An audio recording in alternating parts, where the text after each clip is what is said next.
Жашоодо дал ушундай окуялар дагы боло берет. Адамдарды иштетип, акчасын бербей койгондугу үчүн акчаны бербей койгон кишинин унаасын бензин чачып, ишчилер өрттөп жиберишкен.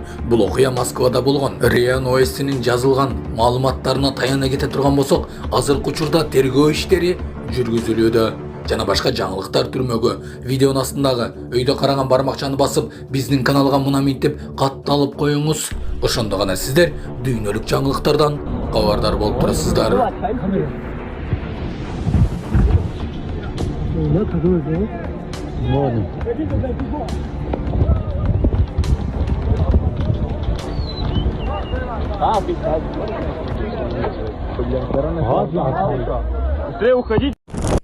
Сот Каракөлдө 6 жашар кызга ыдык көрсөтүүгө шектелген 62 жаштагы жаранды актады.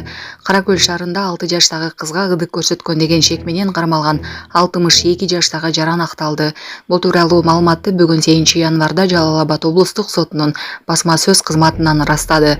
Маалыматка ылайык чечимди өткөн жылдын 24 декабрында Токтогул райондук соту кабыл алган. Сот ага карата ыплас аракеттери менен тагылган айыптын материалдарын карап, кылмыштын курамы жок деген негизде 62 жаштагы жаранды сот залынан бошоткон.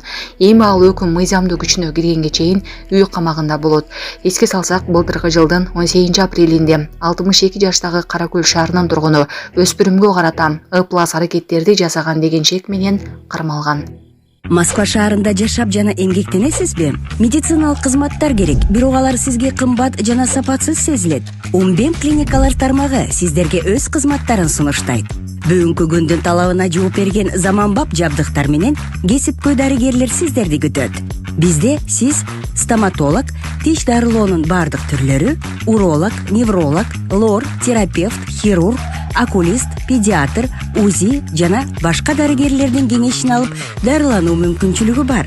Умбем клиникалар тармагы бул жогорку сапаттагы медициналык жабдыктар менен камсыз болгон профессионал дарыгерлер. Сиздердин ыңгайлуулук үчүн Умбем клиникаларынын Москва шаары боюнча 3 медициналык борбору иштейт.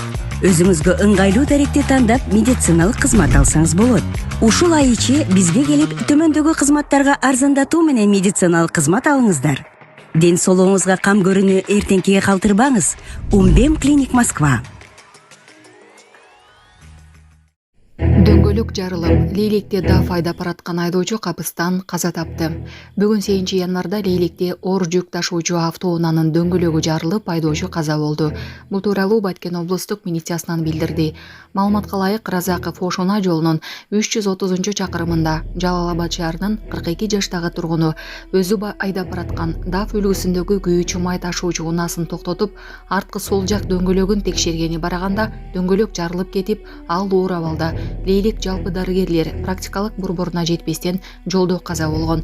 Окуя болгон жерге Лейлик Риптин ыкчам тергөө тобу тарабынан кароо жүргүзүлүп, тиешелүү экспертизалар дайындалды. Учурда тергөөгө чейинки текшерүү иштери жүргүзүлүүдө. Кара сууда муз тээп жүргөн чет өлкөлүк жаран жаракат алып, эс учун жоготту. Кече 7 декабрь күнү Кара Суу районунда жайгашкан Чыйырчык эс алуу жайында муз тээп жаткан чет элик жаран катуу жаракат алып, эс учун жоготкон. Бул тууралуу Ош облустук ички иштер башкармалыгынан билдиришти. Коопсуздукту көзөмөлгө алып турган Ош облустук ички иштер башкармалыгынын туристик взводунун кызматкерлери жаракат алган чет элик жаранга дароо алгачкы жардам көрсөтүшүп, коопсуз аймакка көтөрүп чыгышып, дарыгерге көрсөтүү үчүн аны жакындарына өткөрүп беришкен. Чылым чегүүгө каршы рейд жүрүп 200 000 сом айып салынды. Бишкекте чылым чегүүгө каршы тамактануучу, көңүл ачуучу жерлерде рейд жүргүзүлгөн. Текшерүүнүн жыйынтыгында 200 000 сом айып салынган. Бул туурасында Бишкек мэриясынан билдиришти. Рейд учурунда коомдук жайларда тамеки чегүүгө тыюу салуу талабын бузган тамактануучу жана көңүл ачуучу жайлар текшерилген. Жалпысынан 30 объект текшерилди. Алардын арасында Балаган, Сарья, Грами жана Дым Восток аттуу жайларга 200 000 сом өлчөмүндө айып салынды. 150 чакырым ылдамдык менен жүк ташуучу унааны сүзгөн. Тилекке каршы айдоочу аман калган эмес, окуя Берлиндин көчөлөрүнүн биринде катталган.